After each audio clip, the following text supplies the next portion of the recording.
ગુજરાતમાં ચેનલની અંદર આપનું સ્વાગત છે। ધોરણ 11 ચેપ્ટર નંબર 3 નામાના મૂળ તત્વની અંદર જોઈએ તો બહુ ઇન્ટરેસ્ટિંગ સબ્જેક્ટની અંદરનો મુદ્દો મૂકેલો છે કે ભાઈ ટેક્સ કર,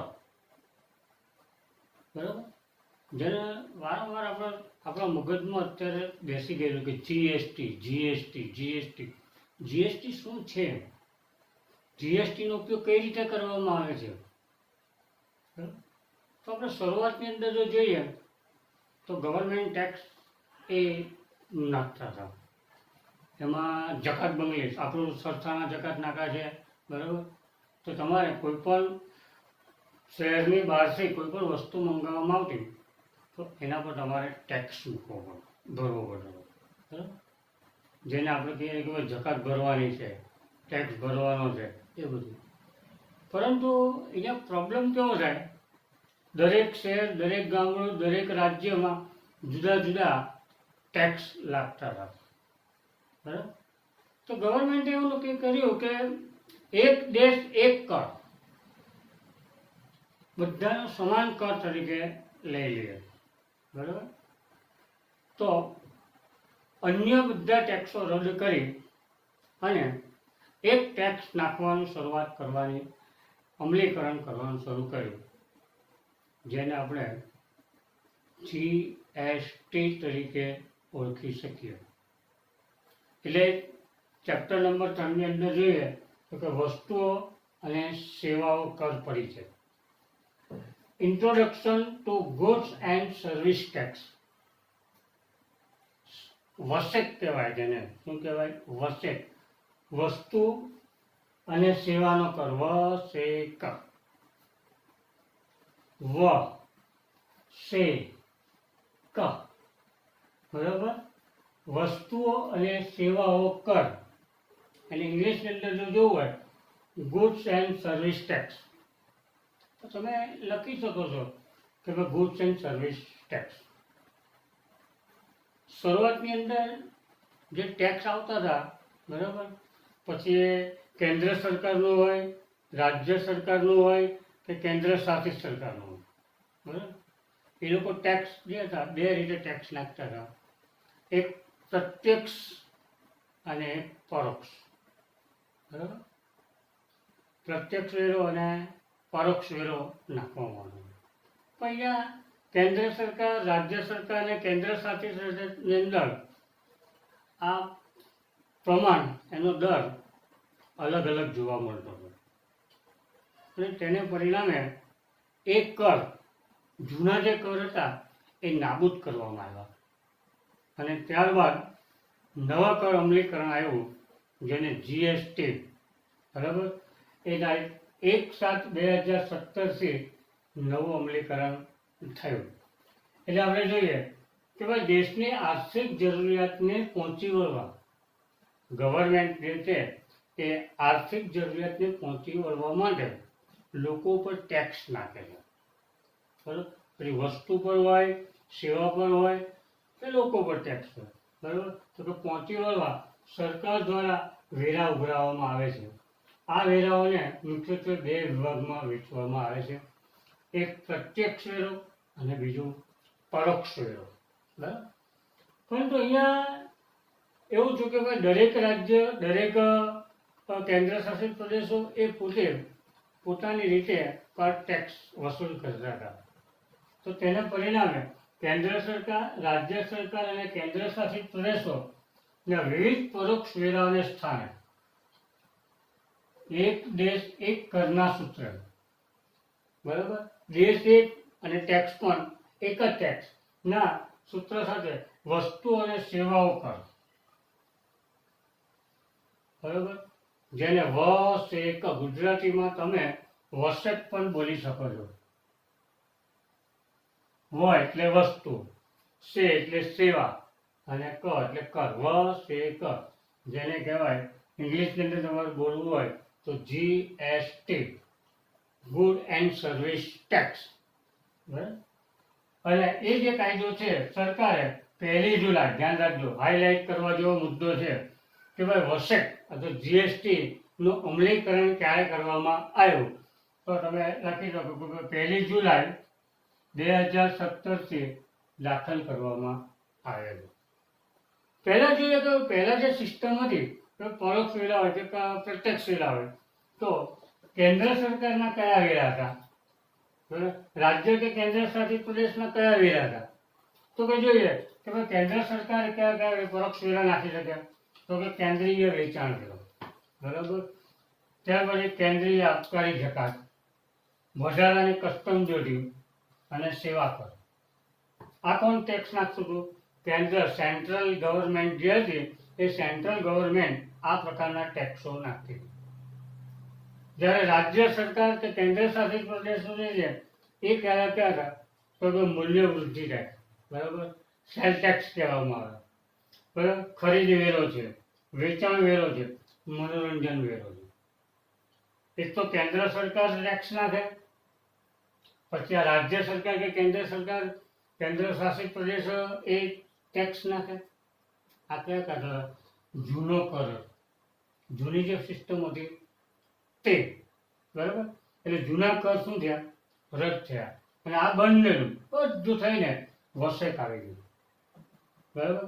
વસેક એટલે જીએસટી, અને એનું અમલીકરણ 1/7/2017 અમલ થયો નવો કર. તમને ખ્યાલ હોય તો શરૂઆતની અંદર સ્ટાર્ટિંગમાં જકાત, બરાબર, એ જકાતમાં તમે ધ્યાન રાખો તો કે આખા ઇન્ડિયાની અંદર સૌથી વધારે જકાતની આવક હતી તો સુરત મ્યુનિસિપાલિટીની હતી. ત્યાર પછી એમાં ફેરફાર થયો, એટલે કે નવો જે કાયદો આવ્યો એને વેટ તરીકે વેલ્યુ એડેડ ટેક્સ થયો. એમાં પણ ચોરીનું પ્રમાણ વધવા માંડ્યું, તો તેને પરિણામે ગવર્મેન્ટે આ વેટ પછી એ લાવ્યા જીએસટી. પહેલા જૂની સિસ્ટમ પ્રમાણે જકાત હતી, બરાબર. જકાતમાં જકાત ચોરી વધારે થવા મળી, તો તેને પરિણામે વેટ લાવ્યા, વેલ્યુ એડેડ ટેક્સ. એમાં પણ આ ચોરીનું પ્રમાણ વધવા લાગ્યું, તો ત્યાર પછી એક દેશ એક કર તરીકે એક સૂત્ર અપનાવવામાં આવ્યું, અને એમાં એ જીએસટી તરીકે લાવ્યા, બરાબર. જીએસટીનો મતલબ ખ્યાલ આવી ગયો કે ભાઈ એક દેશ અને એક કર, બરાબર. તમે ગમે તેટલી વખત વસ્તુનું વેચાણ કરી શકો છો, એના પર એક જ વખત તમારે ટેક્સ ભરવાનો આવે છે, જેને આપણે શું કહેવામાં આવે છે? GST, goods and service tax. તો આવા ગવર્મેન્ટે ટોટલ 5 કાયદા બનાવેલા છે જીએસટીના, બરાબર. વસેકના કેટલા? 5 કાયદાઓ છે. બહુ 5 કાયદા બહુ સિમ્પલ છે, ધ્યાન રાખવા જેવા છે કે 5 કાયદા કઈ રીતે અમલમાં આવે છે, બરાબર. તેમાં તો પહેલું, કેન્દ્રીય વસ્તુ અને સેવાઓ પર કર. સેન્ટ્રલ ગવર્મેન્ટ જે ટેક્સ નાખે છે, બરાબર, કે ભાઈ કેન્દ્રીય વસ્તુઓ અને સેવાઓનો કર કાયદો, કે સેન્ટ્રલ ગવર્મેન્ટના જે કેન્દ્રીય પૂરતી વ્યવહારો પર જે કર નાખવામાં આવે તેને કેન્દ્રીય વસ્તુઓ અને સેવાઓનો કરનો કાયદો કહેવામાં આવે છે, જેને ધ CGST એક્ટ કહેવામાં આવે. ચાલો, આ તો તમને ખબર છે. જીએસટી એટલે ગુડ્સ એન્ડ સર્વિસ ટેક્સ. આગળ સી છે, સી ફોર સેન્ટ્રલ, કેન્દ્રીય, બરાબર. The central goods and service tax act, આખું એનું ફૂલ ફોર્મ છે, બરાબર. કેન્દ્રીય વસ્તુ અને કરનો સેવાનો કર કાયદો, એટલે તમારે શું યાદ રાખવાનું? The CGST act. એમાં કે ભાઈ કેન્દ્ર સરકાર દ્વારા જે વ્યવહારો થાય એના પર જે ટેક્સ લખવામાં આવે તેને CGST એક્ટ તરીકે ઓળખવામાં આવે છે. ત્યાર પછી રાજ્ય વસ્તુ અને સેવા કર, કે ભાઈ રાજ્યની અંદર તમે વસ્તુઓની લેવડ દેવડ કરો, બરાબર. રાજ્યના પૂરતી વ્યવહાર પર જે કર નાખવામાં આવે છે તેને એ રાજ્ય વસ્તુ અને સેવાનો કરનો કાયદો કહેવામાં આવે છે. ધ SGST એક્ટ, જોજો એસ વધારાનો આવે, બરાબર. જીએસટી તો તમને ખબર પડી, ગુડ્સ એન્ડ સર્વિસ ટેક્સ. આ એસ ફોર સ્ટેટ એટલે રાજ્ય. The state goods and service tax act, એટલે કે રાજ્ય વસ્તુઓ અને કરનો કાયદો. એટલે કે એક જ રાજ્યની અંદર તમે આ રીતના જ્યારે વ્યવહારો કરો છો અને એના પર જ્યારે ટેક્સ લાગુ પાડવામાં આવે છે ત્યારે એક ટેક્સ કયો લાગશે તો કે રાજ્ય. ગુજરાત પૂરતું જ મર્યાદિત હોય તો આ SGST હોય, બરાબર. ત્યાર પછી મહારાષ્ટ્ર પૂરતું હોય તો મહારાષ્ટ્રનું લાગે. દરેક રાજ્યમાં આ રીતનો એક ટેક્સ લાગુ પાડવામાં આવે છે, જેને ધ SGST એક્ટ એ રાજ્યના વ્યવહારો માટે જે કર વસ્તુ અને કર લાગુ પડે તો રાજ્ય વસ્તુ અને સેવાનો કર તરીકે ઓળખવામાં આવે છે.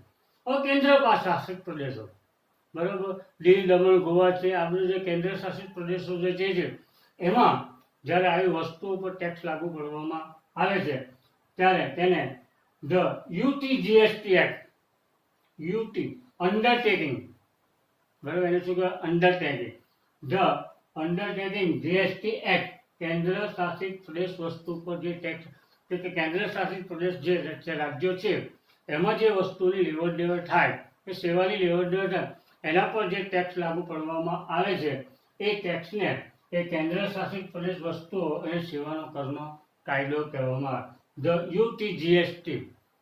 અને ત્યાર પછી સંકલિત વસ્તુઓનો સેવાનો કર, બરાબર.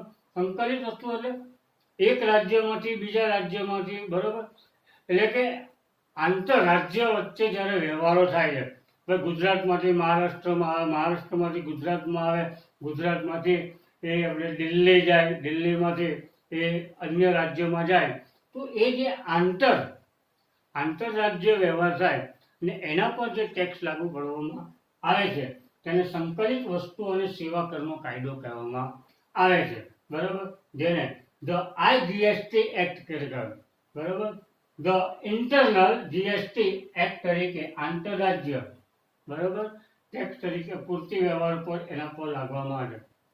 હવે આ ચાર તો તમારે થઈ ગયા. પાંચમો કાયદાની અંદર એવું છે કે તમે જે GST ભરેલું હોય, તમે જે ટેક્સ ભરેલો છે એમાં જો ગવર્મેન્ટ ઘટાડો કરે તો ઘટાડાની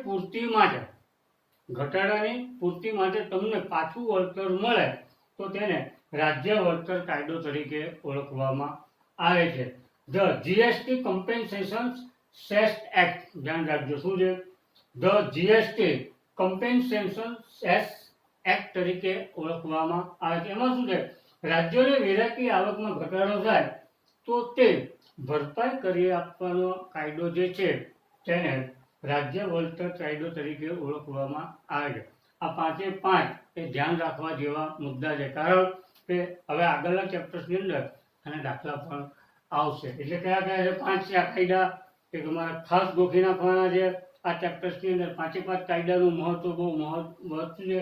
પહેલું છે કેન્દ્રીય વસ્તુ અને સેવાઓનો કર, તેને શું કહેવાય, ધ CGST એક્ટ. આ કોણ ટેક્સ નાખે, સેન્ટ્રલ ગવર્મેન્ટ, તો કેન્દ્ર સરકાર દ્વારા ટેક્સ નાખવામાં આવે છે.